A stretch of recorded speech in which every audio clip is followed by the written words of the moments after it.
Now we are going to discuss gravitational field. What is gravitational field?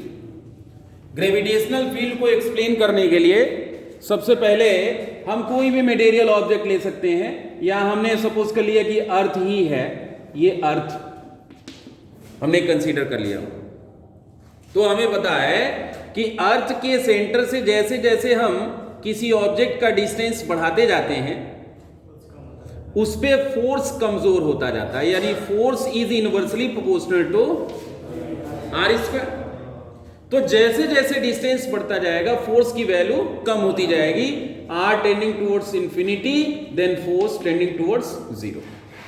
यानी हम ये कह सकते हैं कि अर्थ के चारों तरफ एक स्पेस जरूर होता है जिसमें इसके ग्रेविटेशनल इफेक्ट को हम ऑब्जर्व कर सकते हैं, और इसी स्पेस को, इसी वॉल्यूम को, इसी रीजन को, इसी फील्ड को जिसमें हम अर्थ के इफेक्ट को, अर्थ के ग्रेविटेशनल पुल को, अर्थ के ग्रेविटेशनल फोर्स को ऑब्जर्व कर सकते हैं, उसी फील्ड को हम क्या कहते हैं? ग्रेविटेशनल फील्ड कहते हैं। अब इसमें एक पॉइंट ये भी हमको देखना होगा। आप देखें जैसे जैसे आप दूर जाते जा रहे हो, ग्रेविटेशनल फील्ड स्ट्रेंथ या ग्रेविटेशनल फील्ड इंटेंसिटी की वैल्यू कम होती जा रही है। तो इसको हम कैसे समझेंगे? जैसे सपोज कर लीजिए कि किसी पॉइंट पे हमने मास मटेरियल ऑब्जेक्ट लिया हुआ है जिसका मास स्मॉल है, और इस पे फोर्स कितना लग रहा है? Vector F. कितना फोर्स लग रहा है? तो एम मास पर फोर्स लग रहा है वेक्टर एफ, तो यूनिट मास पे फोर्स क्या लगेगा? Vector F upon M. यही ग्रेविटेशनल फील्ड इंटेंसिटी कहलाता है। The gravitational force acting per unit mass, the gravitational force acting per unit mass inside the gravitational field is called gravitational field intensity at that point, or intensity of gravitational field at that उस point पर gravitational field intensity होगी।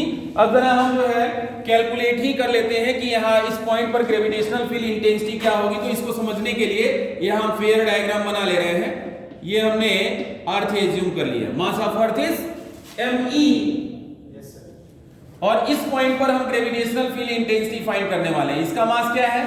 Small है। एक point आपको note करना होगा। देखिए gravitational field intensity पढ़ाते समय भी यह जो मास है इसका अपना ग्रेविटेशनल जो फील्ड है उसको इग्नोर किया गया है, यानी ये मटेरियल ऑब्जेक्ट काफी छोटा होना चाहिए जिससे अपना इसका जो ग्रेविटेशनल फील्ड हो वो नेग्लिजिबल। तो हमने एज्यूम कर लिया कि ये डिस्टेंस स्मॉल है। अब इस पर ग्रेविटेशनल फोर्स कितना लगेगा? ग्रेविटेशनल फोर्स लगेगा F is equal to capital G M E small m upon are square. Newton का आप ग्रेविटेशन हमने लगा लिया। इन दोनों के बीच में लगने वाला फोर्स है, यहां पे ये फोर्स लग रहा है। तो इस पॉइंट पर ग्रेविटेशनल फील्ड इंटेंसिटी कितनी होगी, या इंटेंसिटी ऑफ ग्रेविटेशनल फील्ड कितना होगा? I is equal to F upon M। I is equal to M cancel हो जाएगा और रिजल्ट क्या मिल जाएगा? I is equal to gravitational field intensity is equal to GME upon R। ये formula,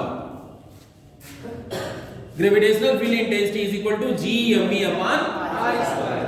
एक बात और, अगर इसको हमको वेक्टर फॉर्म में लिखना हो तो हम कैसे लिखेंगे? आप देखें इस डायरेक्शन में कौन सा वेक्टर लिया गया है? यूनिट वेक्टर आर कैप, यानी यूनिट वेक्टर आर कैप और फोर्स जो है दोनों अपोजिट सेल्स के।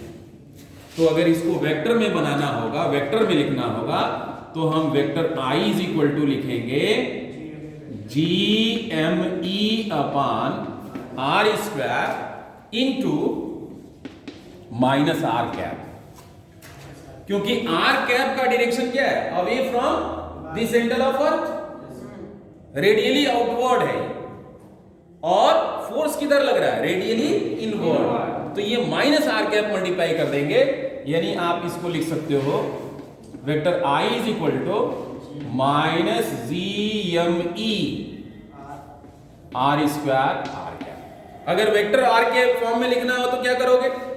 आर कैप की वैल्यू कितनी होती है? अभी अभी हमने पढ़ाया है यूनिट वेक्टर की वैल्यू क्या होती है। Actually r cap is equal to हो जाएगा वेक्टर आर अपॉन आर। इसमें रखिए, ये हो जाएगा vector I is equal to minus G M E upon are square and in place of R cap you have what? Vector R upon R. तो ये क्या हो जाएगा? आर क्यूब हो जाएगा। बस ये रिलेशन मिल जाएगा। आया समझ में? अगर आपसे कोई पूछता है कि at the surface of earth, at the surface of earth what is the gravitational field intensity at the surface of earth?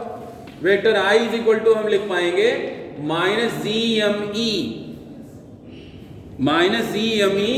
Upon, आप लिख सकते हो यहां आर ई स्क्वायर और यहां आर कैप लिख लीजिए, ऐसे लिख सकते हो। क्यों? क्योंकि आर की वैल्यू कितनी होगी यहां पे? Capital R E, radius of earth, तो रिलेशन है G M E upon are square, तो उस रिलेशन से minus G M E upon are square होगा। और डायरेक्शन देने के लिए हमने आर कैप को अपोजिट कर लिया।